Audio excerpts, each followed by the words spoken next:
Good evening and welcome to a very special episode of George's Stripping the Dipping podcast. I'm here, your unusual co host, F1 Blag, and today I've got a fantastic guest straight out of Team LH. So, without any further ado, let me introduce to you Geetha Reghuraman. Geetha, how are you and how's it been going? I am very well. Happy New Year to you. Happy New Year. Yeah, you're giving away when we're recording this, and we were talking in the virtual green room that you've had a little bit of time off from work Oops. recently. Yeah, that's all right. How's it been going? What have you been up to? Oh, it's been well. I've had a good break. You know, it's gonna be back to the grind, I suppose, next week, and I have to get my sleeping patterns back to some kind of a rhythm. So, started working on that. But yeah, all good. No, fantastic. Well, look, listen, we always do this at the beginning. The first question, and sorry, you might be having that jet lag of your sleeping patterns, but when you're on your best form and you're meeting people, how do you introduce Geetha Reghuraman? How do you say who you are and what you're about? Tell our listeners who you are. Who I am, Mm, I always think that myself, if I have to introduce, then I would say I am by education an engineer, but by more of my own personality, I'm very much an introvert converted to an extrovert through, um, through education and work and so on. And I love most things in life, pretty much. I love reading, I love exploring, and so on. So I would like to think that I'm pretty easy to get on with and a little bit of fun, not too much. not too much. Well, we'll have exactly the right amount of fun. We'll engineer the amount of fun that we have today. But look, it was really interesting. You said an introvert converted to an extrovert. There was a Twitter post that said something like, "When you're an introvert, but you're in a senior management role," and I really empathize with that. And it sounds like through your sort of professional life, you've gone that route as well. You mentioned engineer. I mean, am I guessing in the right tree? Sort of, is it the engineering that attracted you to Formula One? Tell us how you got into that, or how you got your interest in the sport. I got interested. I love sports. I always have, even though I never actually played any sports. But my first love was cricket because obviously my dad was very much into it. So it was kind of mandatory in the family. But we were all huge West Indies fans. I think back then, at least my father used to support, and it was almost like a festival when there would be a match on. And then through myself, I think the sport I myself got into that nobody else in the family kind of watched was tennis. That was my first love, and then slowly into football and F1, purely by watching and learning more about it. If you watch something and it piques your interest, it takes you beyond the first couple of minutes, and then you start learning more about it. So, um, yeah, I think the first thing, not the engineering that attracted me, obviously the beautiful cars. They were just going round and round, but I just wanted to see what they were saying, and slowly through my own research and I got more into them, both football and Formula One. No, fantastic. And before we talk more indeed football, which is my secret passion, although I support the wrong team, so I won't reveal that just yet. Um, in terms of cricket, I think it does have that. There's always a familial link. I think my dad loves and still loves cricket, and I started watching it as a child a little bit as well. And I don't know if it's something, I don't know, to do with the Commonwealth or something where it's most popular. My dad being from Nigeria, I don't think Nigeria has a strong cricket team, but certainly cricket was part of the culture. But do you remember, I don't know, cricketing heroes from when you started watching? I'm definitely not trying to age you. But yeah, do you remember anyone that comes to mind when you Yes, think of it? Yeah. many, many. I mean, my dad's heroes were my heroes first. because he was such a huge fan. But I don't remember watching, his heroes. I'm sure I would have, but I don't distinctly recall them, in terms of Vivian Richards or Clive Lloyd and so on. But I do remember as a toddler, I must have seen them, but I don't really remember all that much. Although Vivian Richards, I've seen through YouTube highlights and so on more. So I do remember them now. But as a young kid, I don't remember that. But I think my very first hero in cricket was Brian Lara. When he actually became much bigger hit a couple of years after I came to know about him and his first youthful innings. So there was a lot being spoken about him for his local team and, his first, what do they call it? Youth World Cup cricket or whatever that was he was famous in back then. So I think Brian Lara was my first hero in cricket. And still enough. is. Yeah, and the fact that you knew him or knew of him before he really blew up and hit those huge centuries. Many people who are listening will be like, what are you talking about? But for those that don't know, right, when I was younger, if you wanted a rally game, you'd get Colin McRae Rally, right? So and people will know who Colin McRae is. If you wanted a cricket game, it was Brian Lara Cricket. And Brian Lara was the batsman. I think he's probably still the greatest batsman of all time. I don't know if there's any doubt. The most stylish and elegant. Yeah. Naturally gifted, but also I think worked extremely hard. And he was very intelligent, Unfortunate thing is not a lot of people gave him a little bit more credit for it. If you see the way he paces his innings, I don't think there's anybody that does like him. Unfortunately, his team was rather... Well, we all know what was around. So, but he had to pace his innings and manage that pressure so well. And yeah, he was immense. I feel like so I was joking with some people that also like Formula One that I was going to change when the W13 was extremely terrible. I was going to change my name from F1 Blag to Cricket Blag, but I didn't quite go through with it. But maybe if the W14 is terrible, we'll get there. And listen, those listening, if you've not heard of Brian Lara, or even if you have, just go on YouTube and type Brian Lara and just watch the second, third, whatever, the first hit that comes up. Watch that video. Incredible sports. Brian Lara all over my walls. Yes. Yeah.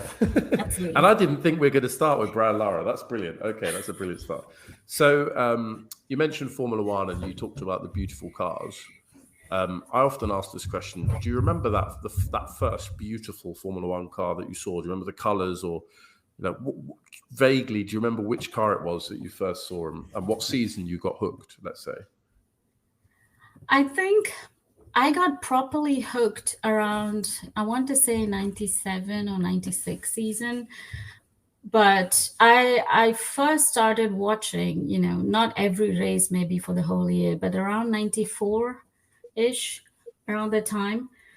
I didn't understand much, but I was trying to. And I would watch a few races a year here and there when I could over the weekend. And I think I really liked Williams and Benetton. They were both blue, sort of, but those were the two cars that really I would say I remember now, thinking back.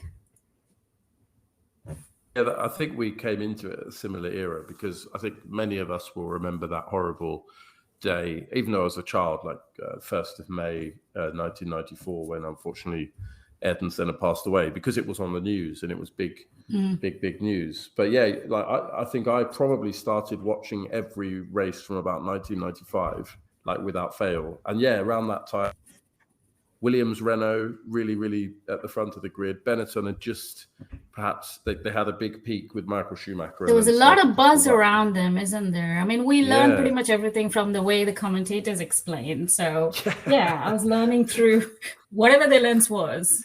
Yeah, before the internet, right? So it was Murray Walker. Yeah, exactly. Yeah, absolutely.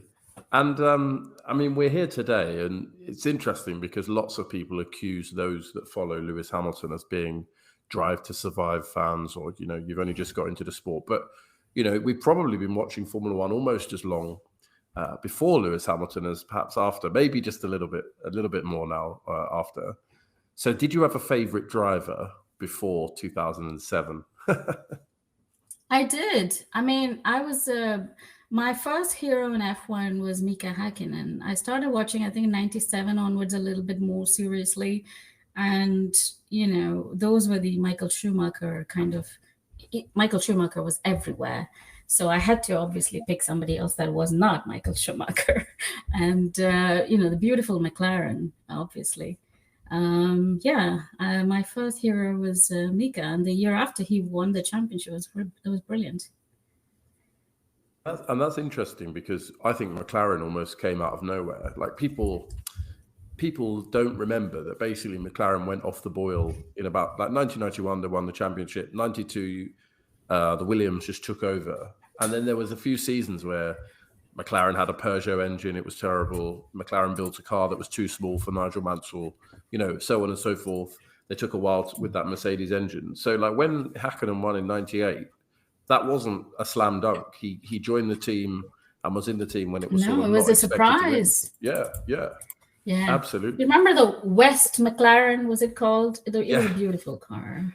Yeah, that was a great livery. That's up there, I think. And even though I was skeptical, right, because we had the Marlboro McLaren, which was similar to the Penske, the red and white, and that was a very classic livery that had been there for years. But yeah, the West was even better. Yeah, I agree. Yeah, as a whole outfit, the teams, the drivers, and their suit, everything. That '98 season for McLaren was a super hit. So then, there was a bit of a joke because Mika Hakkinen was going to take 1 year out. I think his last season in Formula One was 2001, something like that. So not that long after he'd won the championship in '99. He was really close in 2000 and relatively close in 2001. And then he said he was going to take a year out, and obviously didn't come back. What did you do in terms of your fandom from those Mika Hakkinen days all through that decade? Who were you watching, or what was your passion in that decade? I think I still continued supporting McLaren, and then Kimi came along. Obviously the next Finn, and then driving for McLaren as well. So I was still a McLaren fan, a big Kimi fan. It was so unfortunate for him. Was it 2002 or 3 that he should have really won? He should have had two. He could have had 2 titles with McLaren, but eventually at least should have had 1. But yeah, Kimi, and I remember when BMW came in, was it 2001 or 2? I used to like Montoya as well. So before Lewis, it was Kimi and Montoya. They were my 2 favorite drivers. And I'm starting to see a pattern here because you've basically described all of Michael Schumacher's rivals for that period from when you started. Yes, and not just because they were Michael's rivals, but I liked the way they drove. They were aggressive, but with the right mixture of. I mean, they're qualifying. Brilliant. I love a brilliant qualifier. I mean, you could be. I don't want to irk any Alonso fans, but you could be a brilliant driver, but there are moments you just know they're going to pull it out of the bag. I just thought that Montoya, I don't think he was supported very well. Obviously, I don't know everything behind the scenes, but yeah, Kimi and Montoya, definitely they should have done more. I mean, Kimi did win a championship, but I feel like they could have done more with their careers with probably better support. Yeah, it's a really interesting time in Formula One. and whenever you look at any history or any sporting history, you kind of project the level of professionalism and structure that we have now back on that era. But even then, there was a kind of real gulf between, I don't know, the amount of testing that for other teams, or the kind of setup around different drivers and the amount of support they had. And certainly my view is that, looking at Williams, for example, with Frank Williams and Patrick Head, it was, let's say, a bit of an old-fashioned turn up, drive the car fast and go home structure. And maybe Juan Pablo Montoya would have done well with some more support, as you say. Yeah, absolutely. Okay. Well, yeah, they did. Cool. I mean, at least reading about Williams and Patrick Head, it does seem like they did keep a lot of people in the dark. It was just them two making all the decisions, and the drivers were almost left out. It didn't feel like a very collaborative, spirit.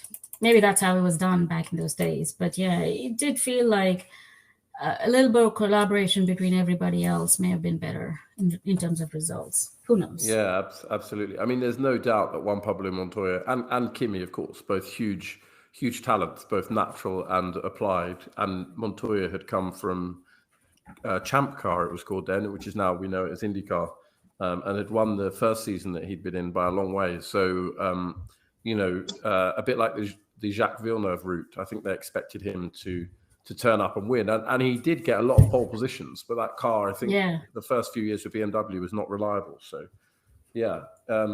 He was definitely better than Ralph for sure, but it always felt like at least listening, without knowing the entire politics of F1 back then, it never felt like, even from the commentators talking about it, it was always first foot to Ferrari and then everybody else. So it was always uphill battle for everybody else, but even more so with him being a Colombian and whatnot. So I think there was a lot of cultural differences, and probably also, the way they worked was different. Who knows? Yeah, it's a really interesting point about culture, and it might segue us on to Lewis Hamilton in a bit. But yeah, when you look at sort of, I don't know, we're not talking about ethnicity here, but if you look, Michael Andretti, who was a very successful driver in the US, both sides of his short run in Formula One, basically came over, had a really difficult time, and then went back and succeeded. And so in general, the paddock is well known for having quite a very conformist and kind of cliquey culture. And that's probably where we've seen in recent years some of that kind of, the FIA behavior probably seems absolutely normal within those people in the paddock. But anyone else, you're like, well, hang on a minute, that just seems completely unfair.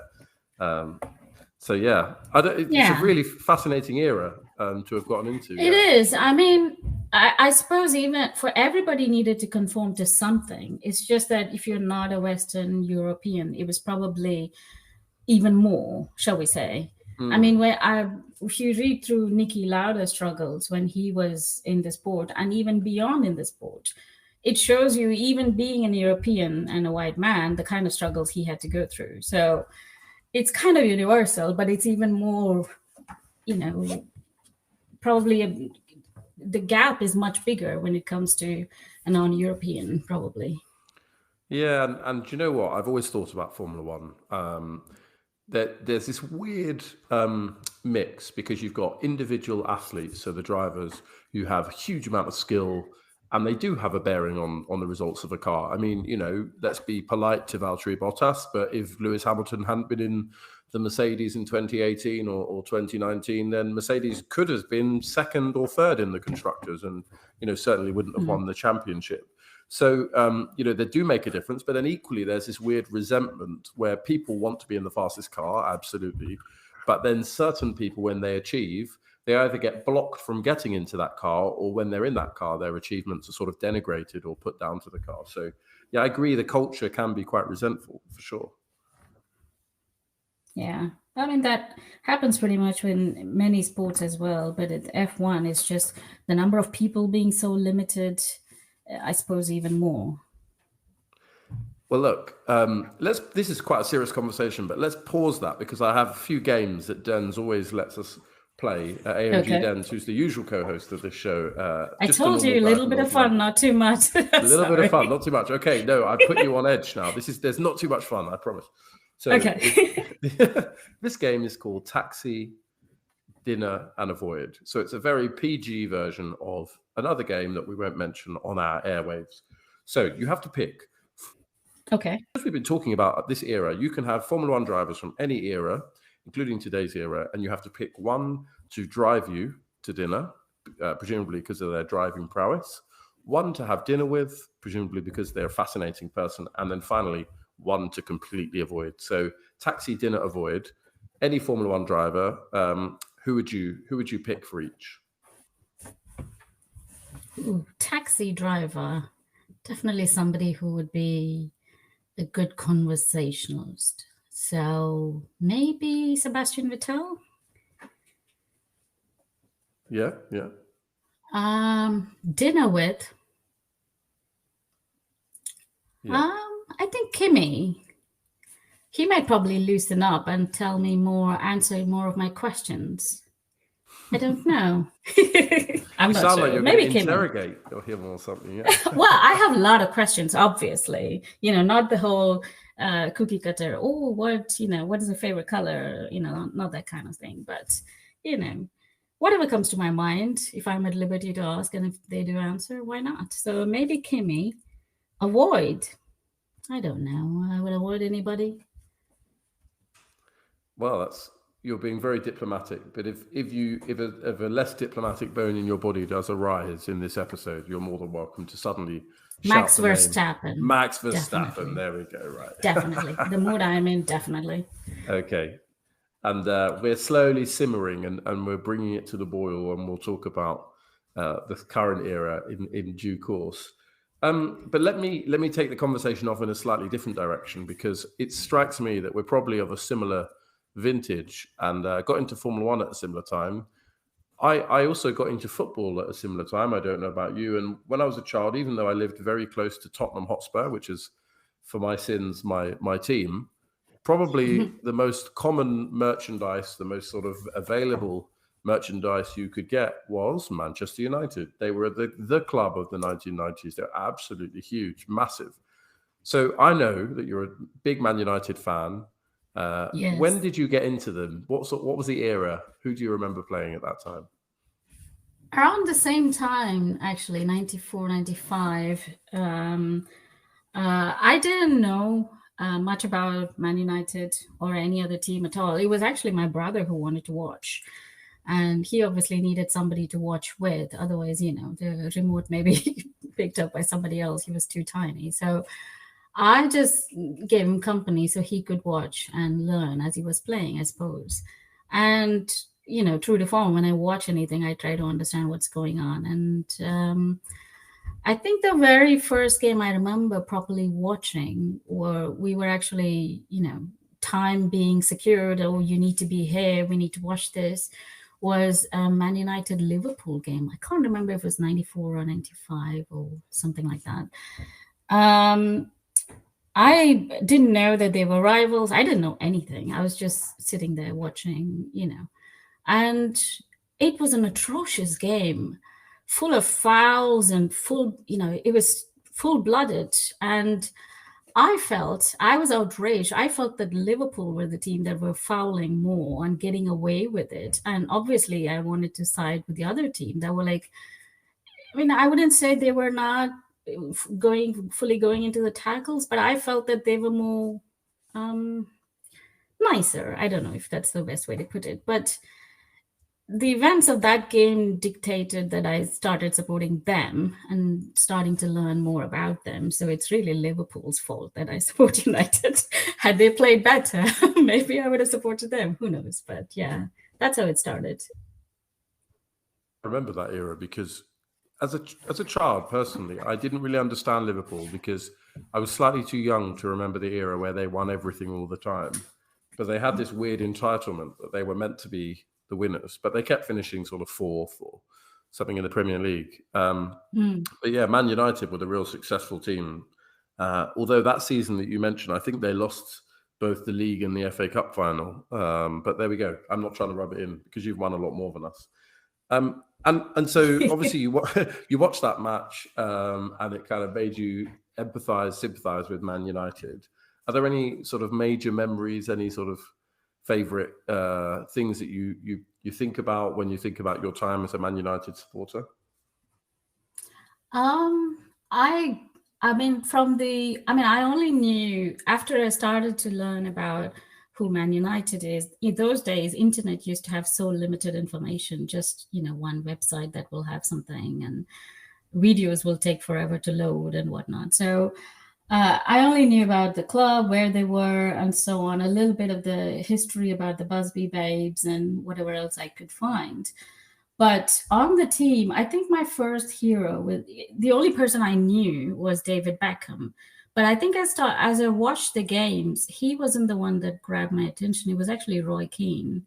So I was a huge Roy Keane fan. I still am. I gutted how it ended with United for him, but Roy Keane was my favorite for the longest time, and it only feels like we've properly replaced him now with Casemiro. So it's been a huge gap, and has taken many years, hasn't it? So Roy Keane's, I love Roy Keane, how direct he is. He does have his own, quirks, I suppose. But my outstanding memory, I don't know if there's a game. I suppose I remember the losses much more, the kind of person that I am. But obviously, my memories are, I think, the Champions League games used to come on like 1 o'clock at night or something like that. And when I was in college and at the hostels, literally I would need to make sure that everybody was gone. Please leave the TV room because I need to watch a match. And people will be like, what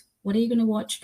So obviously there'll be people that don't want me to watch the match and they would be pretending to watch something else. So it was always difficult securing the TV room to myself so I can watch the games.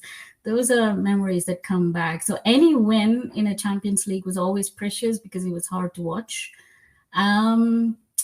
Yeah, I remember the away goal losses much more than the wins. They were gutted, completely gutted. But, precisely now they took away their away goals. Typical. But I suppose 99, you would have to say, the biggest of them all, because it was so unexpected, obviously. And many more. I mean, as you say, we won a lot more. Still, the FA Cup final to Arsenal irks the most. I'm a different sort of person. I remember the losses much more than the wins. But yeah, we've had a lot more wins for sure. Feels like we're getting an insight into your personality. First, your preference for Roy Keane, who's, for those that don't know, he was an incredible midfield player, and basically the heartbeat of the team, the captain, and also now a pundit. So someone that describes the action at halftime and at full time, and is incredibly direct when talking about the problems that he thinks are unacceptable. So that's the first thing we're learning. And then the second thing is about the losses staying with you, which sounds like, I don't know, is it something about constantly striving for improvement that both of those things have in common? What would you say? What would you say? Not to psychoanalyze you. Does that seem fair? Not to. I think if it's for example, our losses to Barcelona, they were losses, no doubt about it. There's no way we could have won any of them. It wasn't. I don't remember them, or they don't sting me.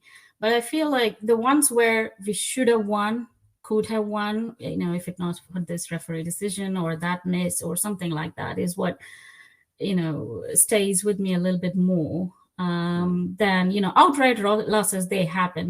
We didn't play well, or somebody else did, or something else happened. So that I like to think that I'm a fair person. So sometimes the other person just plays better than you. So you got to just say, okay, on that day it was a final, but we were crap. So our losses to Barcelona don't irk me as much because we were obviously second best.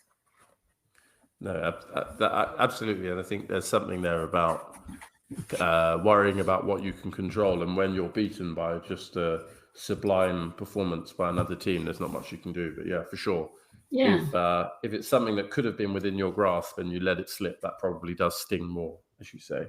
Yeah, and with Roy Keane, obviously, his performance, I can't remember. I mean, obviously, I'm biased, but I don't know any player who actually performs 9 out of 10 most games, and some games out of this world, but most games just controlling everything. I mean, I know that people say Brian Robson used to do it. I don't remember. Obviously, I hadn't seen him. But I don't know that anybody does it like him. Maybe, I mean, I know Arsenal fans would say Vieira. I don't know that he was as good. Obviously, I'm biased. So I since Roy Keane or before, I don't know. From everybody I have seen, I don't think I've seen consistency and perfection as much as Roy Keane has shown us. No, well, I mean, clearly there's a way of winning people over, and with Roy Keane, I would say there are some people that love him, and then other people that find him to be too abrasive. But one thing you can't deny is his results on the pitch and the way he led that. Yeah, he did what was necessary. He wasn't flashy. He always put the team before. I mean, obviously people like goal scorers and so on. I mean, I'm talking purely from what he needed to do and how well he did it. And if he wasn't there, how different the team was. He really was the engine of the team. So let's segue, because this is really interesting. Let's segue back to Formula One and let's talk about roughly the present day. Because when you describe about people doing what they need to do to win, I don't necessarily think of Lewis Hamilton, or notwithstanding the fact he's pulled out some incredible performances. But certainly he is, I would say, without a doubt, if you look at all the drivers up there with like 3 or more world championships, Lewis Hamilton is the cleanest. There's no doubt. No one can show me any numbers. Maybe Niki Lauda because of the era that it was in. But, Lewis Hamilton maybe doesn't fit that description as well as, I don't know, Max Verstappen.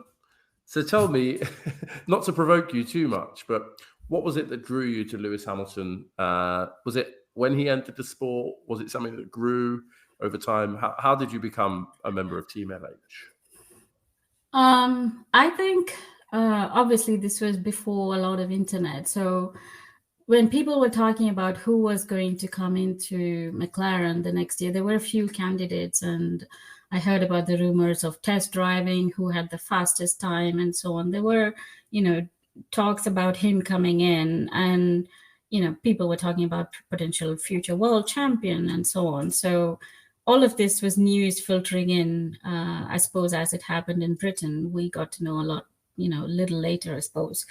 But I was keeping, I was just reading news and so on. And I only started watching him after he joined McLaren, but Kimi left and he moved to Ferrari. And me supporting a Ferrari driver, no way.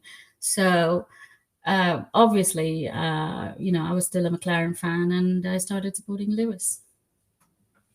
Yeah, and I can see that. I can see there's a correlation here. You talked about Kimi, or prior to that, Mika, Kimi, Juan Pablo, and then Lewis Hamilton. But of course, he's no longer a McLaren driver. I remember many people saying when he made that switch after the 2012 season, God is throwing his career away for money. And I think there was a Christmas card by Bernie Ecclestone.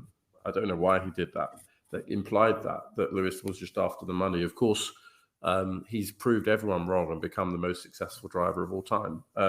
So today, is there anything like, how would you describe your admiration for Lewis Hamilton? Is it around the driving? Is it around off track? Is it both? How do you sort of describe it? I think with Lewis, when he came in, I am somebody who tunes in for the race and quali first. I love quali. Quali is my most, the format I love the most. And then quali in the race, and that's it. Those 3 hours, 4 hours, whatever of the race, and that's that's me out. And then if there's any news which is that big that it's filtering to me through my just perusing normal news, then I would know about it. Right back then, we didn't have internet and Twitter and news spreading through, no matter how important or unimportant it is. And not, it wasn't that way. So my, 20 years ago, whatever, my interest was just during the weekend. I would watch, games, and then that's it. I would tune out. So, but I do remember with Lewis, what grabbed my attention, or what stays with me, is how fast he was. He was incredibly fast. And how much he wanted to win. If you listen to his, back then I suppose they didn't show us all of the radio exchanges and everything, but we still did get to hear some things. And he was such a keen young man to win. That's all he was looking at. You could see that, from everything he said and the way he drove. He wanted to maximize his results. So I love that, to do the best you possibly can in a given day and to maximize what you can get out of the day. I'm all about that. So I loved Lewis for that. Obviously, his driving, he was amazingly fast.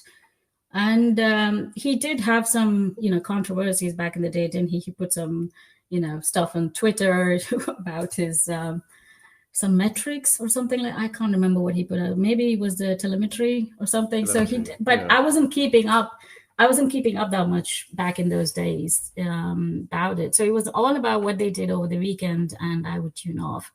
So yeah, I mean, Lewis was everything a driver could be. I don't know what your question was. I meandered somewhere else, but yeah.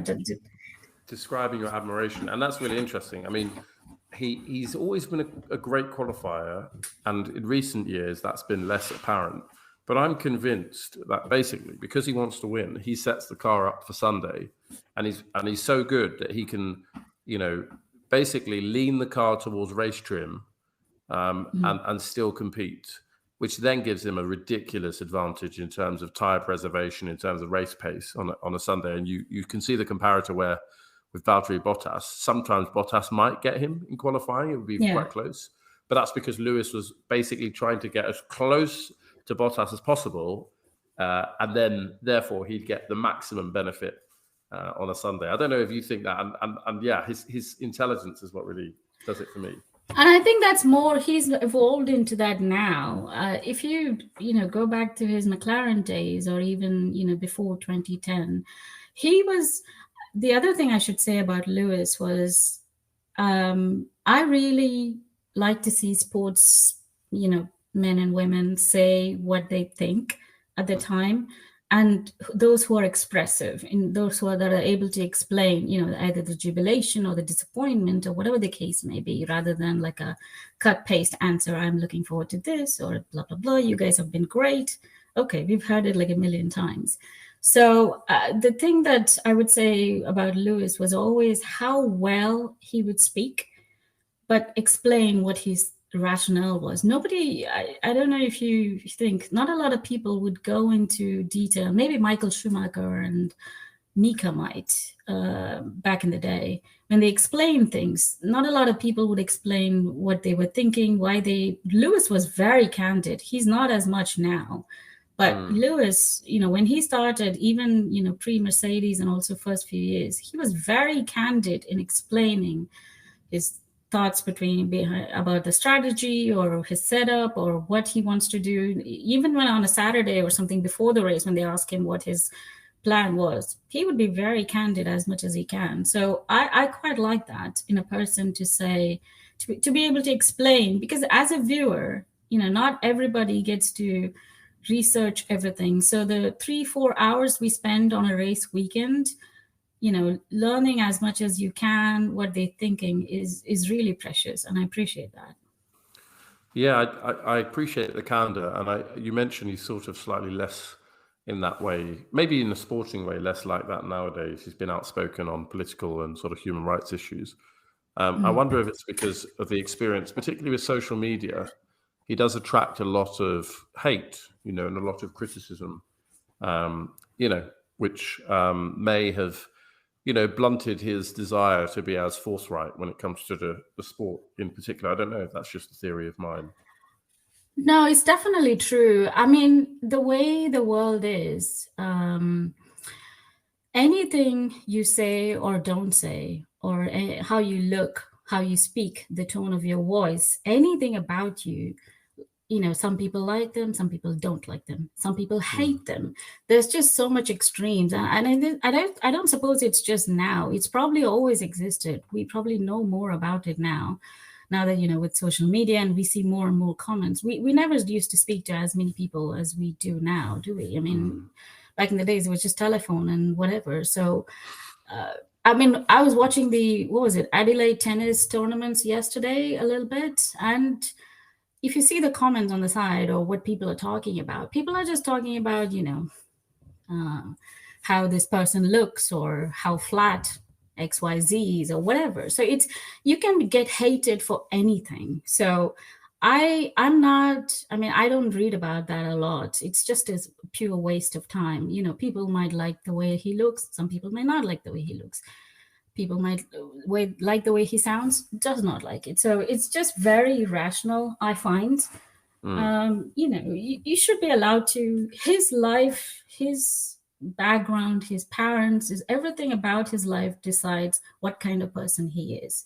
Who am I to say that, whether it's palatable to my sensibilities or not? Right? Everybody is different. I just think that a basic respect for a person sometimes goes missing, especially if you're a popular person. People seem to think that you can say whatever you want. So, I mean, there's a limit, of course, but yeah, sometimes it just goes way past that. So a lot of Lewis hatred is probably about how he looks or what he wears or what he says or whatever it may be. Some people just don't like him. Yeah, I mean, the thing about it, and I don't want to dwell on this point, but the beautiful thing that I've observed about Lewis Hamilton is how he turns things into positive energy, and how he, at least talks about, if you look at his Twitter bio, which sounds like a really small thing, it's about personal growth, it's about sort of positivity, it's about new experiences, and I've not really ever seen him, respond negatively. Maybe he did one, that's why they jump on him when he did a little baseball cap to my biggest fan or something to Alonso. People took that because he doesn't do too much in a bad way. They took that as the most negative thing he's ever done. He can't do too much, can he? I mean, when he was outspoken, that was all. See, the thing with Lewis is whatever he does, because he's box office, whatever he does, the entire weekend, he's going to get asked for days on end about it and being written. So I think Lewis has evolved very much into the person he is because of his circumstances and the kind of media attention he receives. So, and his personal growth, we have to credit him for how much he has learned and how much, I mean, people don't change all that much. It's just the way you project yourself to the world might change. So I'm pretty sure he still feels, remember back in the days when he used to talk about how negative he would feel after a race, he would lock himself in a room or not do press. He would find it difficult to do press.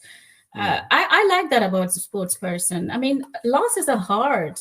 We can't expect somebody who has just lost an unbelievable match to just come out and say, I mean, of course, they should congratulate the opponent and say, well done, this is very hard, blah, blah, blah. A couple of lines. Yeah. But I think nowadays, it just goes way much than that. And we need to give them, sports people, respect that it's incredibly hard. They work sometimes the entire year for that. And it's taken far too lightly for me. And Lewis has evolved into the person that he is. And I very much respect that, especially I love Lewis, but my respect for him has grown immensely after the way he dealt Abu Dhabi, the way he's come back, and to have that car, but still, I'm sure he felt negative many times, but he still tried to dig it out and do the best he could. And with everybody trying to kind of, speak down and say, this is, the statistics obviously did not help. But imagine if he had a few more retirements or if he made a couple of more errors. Can you imagine what the headlines would have been like? People are still waiting to take him down. So it's incredible pressure. I don't think we can appreciate the kind of pressure a sports person is under, each of them. So I respect him more after last year, the way he stayed humble. He's tried to stay positive. Of course, he would feel negative. It's only natural, given the state of the car. But I respect him more for how he's handled himself last year than ever before. He's what you would call a role model after what he did last year.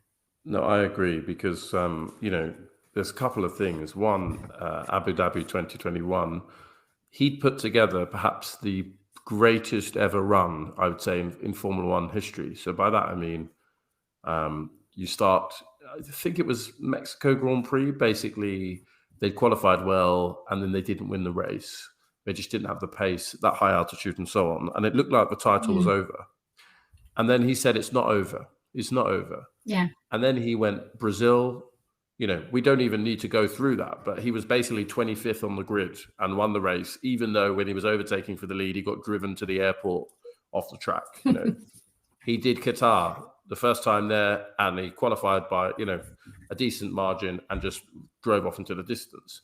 Then he did Saudi Arabia, in spite of being brake checked, in spite of all those restarts where all of a sudden he was being overtaken off track, or and then he got to Abu Dhabi. So I'm saying all these points, because then if you're cheated in the last second of the last hour of all that effort, and then for him to stand on the podium and then give only positive interviews immediately in the aftermath of that for me is strength. That is unbelievable strength. And that's a role model, as you say. Absolutely. And not just what he did that day and how he came back after a brief absence. It takes immense strength to get out of that space of, say, why has this happened to me? Or, or a hatred of things that, why did people do this to me? And beyond that, to come back and say, this is not how I want to finish, or whatever his inner, talkings were. I'm sure his family helped Anthony and everybody else, but it's still, as much as you have help from everywhere else, it is your own inner strength it takes to actually say, no, I want to come back. I want to keep doing this. I don't want to feel self-pity.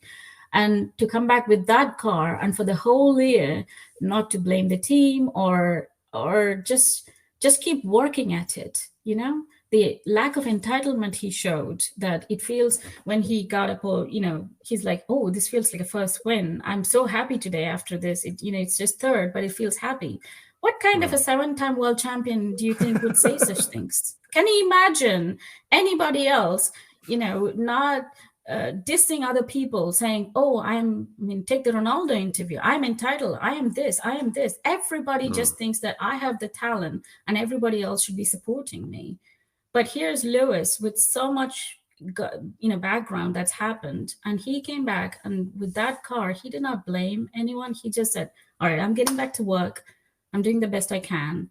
We need to bring this car to a much better position. And he was all about that. And I think that is what a role model is. And he's been beyond a role model. I mean, this is beyond what anybody could have expected of him. So it's just, I cannot speak highly about how much he's been a tower of strength since Abu Dhabi. No, and to be honest with you, I did not think that he would get as close to Max Verstappen in terms of points with consecutive wins last year as he did. I mean, year before, 2021. I thought it was out of the question. I thought he might get close, but it may still be like 10, 15 points. I did not think he would win like he did.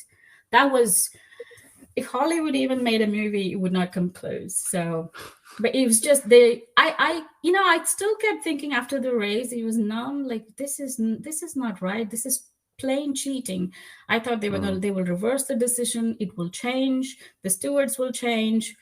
As the night went on, I really could not believe it was like an alternate universe where illegal things were law. I still can't believe it. They have massively.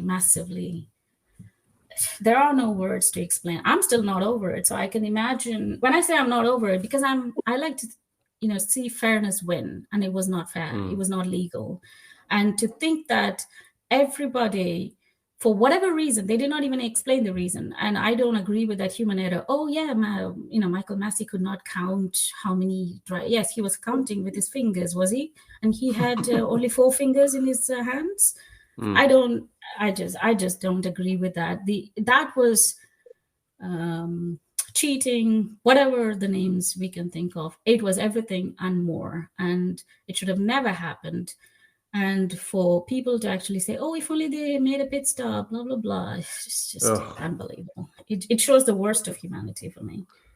No, I mean, I've learned over my years to become a more charitable and a nicer, kinder person, but a mantra that I heard in my early 20s that stuck with me for a long time is, you can't reason with stupidity. So if anyone ever says, oh, why didn't they do a pit stop? Literally just never talk to them again. There's no point. Mute. unless they're your family, in which case you might have to talk to them. But anyway, that's a different point. But look, I think you can see how much it still gets me angry. I'm still not. They need to go back. Even if it takes 10 years, they need to reverse that decision. It was not right. Yeah. They do. For me, it's one of those things. I think it's politics. I think what's really interesting, and we saw some of this season or the last season just gone 2022. There are two big power bases in Formula One, right? Or let's say three, including the teams. But the two big ones are Liberty Media, that are the commercial guys, and then the FIA, that are the people that administrate the sport. And clearly in 2021, Liberty Media wanted to build new stars. Why? Because if you look at their world champions on the grid, you had Kimi, who's now retired. You had Alonso, who had gone and come back, but was 40. You had Vettel, who's now retired. And then you had Lewis, who, people try and make him retire all the time. So they needed a new star. They need to create that star power because that's what they want to do. And then clearly the FIA, whatever reason, they decided to do what they did in that final race and ratify the decision. And it was, for me, ridiculous. You're starting to see, for me, in 2022, that those two big poles, those power bases are starting to move apart. So the FIA remains incompetent and to some extent negligent, whatever you want to call it. But Formula One or Liberty Media is starting to see how that incompetence is eroding their sports credibility and I would say the financial viability of their plan to grow the audience. So it will be interesting over the coming couple of years if the FIA continues to be what it is, and if Formula One and Liberty Media get sick of it, where that goes. I don't know if you observe something similar, or I just hope there's a way out of this. Yeah, I mean, to me, a lot of problems actually eventually creeps up into sports because they try to manufacture something. People, at least I think so, people that watch sports you could broadly say there are people that don't really know much about it, but they just want to support somebody winning and just, boast about it. That's one kind of fans we can just ignore. They're just in for it, for the, thrill and whatever else. But sports no matter what sport or what kind of person you support and, whatever that may be, I like to think that, people who follow sports and watch, especially live, is because they want to see a kind of a game based on rules and then decide, okay, this person won or whatever the may be. We watch it for, because we like the game, we like the rules. There are things everybody would like to change here and there, but most of the time it works, right? And that's why we watch it. And whether you win or that's what a sport. And when you say Liberty Media, FIA, the sport should do more about what it's doing well and where it failed and what can it do to improve. So it needs to follow a very constructive pattern in order to show people that this is what they're trying to do. It's not just about one person or one, which is why when F1 is all about drivers, it's always been, but I don't think it should be. It should be so much more. So many other people should get a little bit more publicity as well. Now it's just about one team principal here or there, or just F1 drivers. I just think that it could be so much more. But at the end of the day, people would like to see a fair result based on the rules. If you want to change the rules, do it for next year, right? But when you play a game for a year, you follow it to the regulations they were written against. When you do that, and if there are honest mistakes, and if the rules allow you to change something, you should. And if they don't, then go say, okay, too bad, we couldn't change it. Next year we will, no matter how grave the error was. Had they done it even for Abu Dhabi, let's just say, hypothetically, let's just say, oh, there was no way he made a human error, whatever the error may be, but there was no way we can take it back now beyond a certain time where we should have, the steward should have, or whatever the case may be. Now you can't potentially unlap the last ride, whatever the case may be. Just explain why I may still disagree with you, but at least you gave us your reasoning and there's a full stop at the end. It closes there. The official governing body says this is what it is. I am sorry, Lewis, you were robbed, or whatever the case may be. I'm just saying that not everybody might agree, but there needs to be an accountability for each sport. But when you try to manufacture things, or when you say, oh, Lewis might be leaving, so we need to have another person, when you manufacture things, it never ends well. And it just needs to, people like who they like because of what's happening around them. So I'm not a huge fan of manufacturing things. I would rather these people, Liberty Media and FIA did not, bring themselves into making these key decisions. Just follow the rules and create something for the future. Don't meddle with what's happening now. I couldn't agree more. I mean, the reason many of us watch sport is to see to see the thrill of the competition, right? It's high pressure, high stakes, high talent, and you have that level playing field on which you watch those gladiators, whatever the sport is, compete. If it's football, if it's tennis, cricket, we've talked about Formula One, and you're right. When that playing field is altered or no longer level, or things change at the very last minute, essentially the satisfaction you get from sport is gone, because you wanted to see those gladiators go at it, those people go at it, and see who on merit was going to win. So yeah, I couldn't agree with you more. Yeah. So look, let me ask you a couple of questions as we come towards the end of this episode. It's been a real pleasure, Geetha, to have you with us. We've talked a lot in the past, your way into the sport, into Formula One and others, the scandal, let's call it the scandal, the robbery of 2021. Yes. The arduous struggle of 2022, the pride and the effort, and carrying that car so that his teammate could get pole and win a race. So now let's look at 2023. What are your hopes and aspirations for the sport, the competition, but also Lewis and the Mercedes team? I mean, the sport is just going to be more of the same. I don't see many changes at all. I mean, Sky Sports is just going to be as they are. They're not going to think that they are a global broadcaster. They're just going to think they're a British broadcaster. And I don't see, there's so much more they could do in terms of explaining to the fans about what's happening during a match or before the strategy calls and so on. But it's always about the drivers and, tiny tidbits here and there. I just see that, it's just going to be more of the same. With Mercedes, I'm sure they'll make improvements. I'm not sure that it's going to be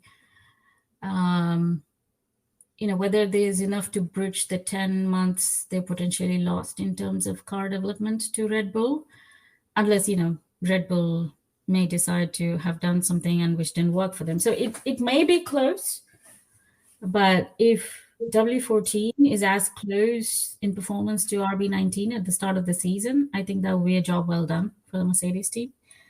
For Lewis, of course, I mean, the title is the main thing. Nothing less will do, but I think it's going to be a tall order. I am hopeful if the car is good, of course he can pull it out, but they're starting a couple of steps from behind. But I think they should succeed. They should successfully get past the Ferrari for sure. Whether it's going to be the top spot, I don't know. I hope so, but we shall see. Assessment, like we could be twins here. I think that's probably my level of ambition. I mean, obviously my level of ambition is higher, but my realistic view of the 2023 season. But let's keep our fingers crossed. Let's touch wood. Yes. And let's hope we get there. So before we go, 2 questions. The first one linked to that one. Do you have any sort of New Year's resolutions? We're recording this on the 5th of January. I'm not sure when it will come out, maybe next week. But any New Year's resolutions or any sort of mantras or things that you're holding with you as you enter the new year? I usually don't sort of make resolutions or anything like that. But I guess, I mean, we touched on earlier, isn't it? Getting my sleeping pattern in order is a huge task ahead of me. So if I manage that, I mean, all my life, I think ever since you enter college, your sleeping pattern goes for a toss, doesn't it? So I've been struggling with that. So I think if I manage to sort of get it in some shape, I would be happy with 2023. Not a resolution. We don't do resolutions, as you say, but like an aspiration. And I'm terrible for having my phone when I go to bed and I'll just listen to this one more thing. Or, what time is it? I'll just check my Why phone. not? Do it. Yeah. Yeah, but you know what? Well, so long as it's Stripping the Dipping podcast, yes, you listen to that one more thing and you get right the way to the end and then you give it a like on on YouTube and you subscribe. But I think having our phones near us at sort of 5 a.m. is probably not good for sleep. But there we are. Let's see. Yeah, my mantra in life is do whatever you want at the time, right? Regrets is always the problem. When you're looking at something, you're like, oh, I could have been doing this, or maybe I shouldn't be doing this. I should sleep more. No, do what you want, and it's fine. But remember, don't have too much fun. Just have the right amount of fun, as we discovered. Oh, if you're capable of having too much fun, please do, by all means. I'm patently not capable because you probably gathered by talking to me. No. Well, I've really enjoyed this. There's a final question that we ask all of our guests. It's the most important philosophical question that we have to ask, which is, let's say you're consuming a pizza, which I'll assume you have done at some point in your existence on this planet. Would it be acceptable to have pineapple on the pizza or no pineapple on the pizza? Over to you. No pineapple. I don't think I've ever had a pineapple pizza. So I know it's a controversial topic, but I don't know how tomato and cheese and pineapple would go together. So no. Good. One more for the good guys. Pineapple is lovely as it is. Just consume the fruit. That's good. Georgie loves the people that say pineapple on pizza is good. So I love, by extension, I love the people that say it's bad. So on my team, we've got you, we've got Miles Rowe, we've got Mario Andretti, we've got many people. I don't know. What side did Den say he was on, Georgie? I can't remember. He's playing diplomacy on that part. Ooh, okay. I've not revealed my preference, but I'm talking about the list of people. So there we go. I think, was it Ben Hunt said banana on pizza? I can't remember now. Yeah, what? Banana on pizza. Yeah, we went with that as well. Yeah, we also were like, that is a crime. What? That should be declared a crime. He took it in another direction, but no, that was a good conversation. Well, look, like Toto would say, I think it was Toto that told Ben Hunt when he asked him some stupid question. He was like, "Are you serious asking me this?" I seriously have to say, is he serious about banana pizza? No. Gosh, well, that 2 degrees of separation. Us, Ben Hunt, Toto Wolff. We're more or less the same family. Of course. Apart from the bananas on pizzas, of course, we stand in solidarity with those that have witnessed such a crime. Look, Geetha, it's been so fantastic to have you on the show. Is there anything else, any final message you want to leave? And also, where can people check out? Because I can see you're on Twitter. Are you on Instagram as well? Where can people check you out online? I am, but I'm not that active. I'm Twitter probably more. I usually stay away from controversies or nonsenses. It just takes too much of your time. So I like to use my time more productively than sometimes you do get carried away. But yeah, Twitter, I suppose, is where I am. Okay, yeah, and I can see that it's Gee, G-E-E, and then Reg, R-E-G-H, all one word, and that's your Twitter handle. So now I want to see hundreds of people go and follow Geetha on Twitter. And then you'll have to be more active, and you'll have to explain to people who MUFC are and who the Glazers are. Yeah. Oh my gosh! Now it is terrible, but there we go. Okay. Well, look, thank you for your time. What a fantastic episode this has been. Before we go, please do go onto our YouTube channel. We're giving it a real push this month. We've got some classics from our first season. We've already uploaded clips from our episodes with Taylor Ferns, our episode with Ben Hunt, talking about the travesty, the scandal that was Abu Dhabi, and of course, the thing that I mention all the time, a clip from our episode with Mario Andretti. I'm not going to say it was a coincidence, but we posted that, and then the following day, F1 talked about how teams can join Formula One, and then the following day, Andretti announced their pursuit of joining the sport with Cadillac. So what can I say? Our YouTube channel is where it's at if you want to get the scoops for the future of Formula One. But with no further ado, it's been fantastic to have you here, Geetha. Thank you so much. I've been F1 Blag. This has been another episode in the vault for Georgie Stripping the Dipping. Good night.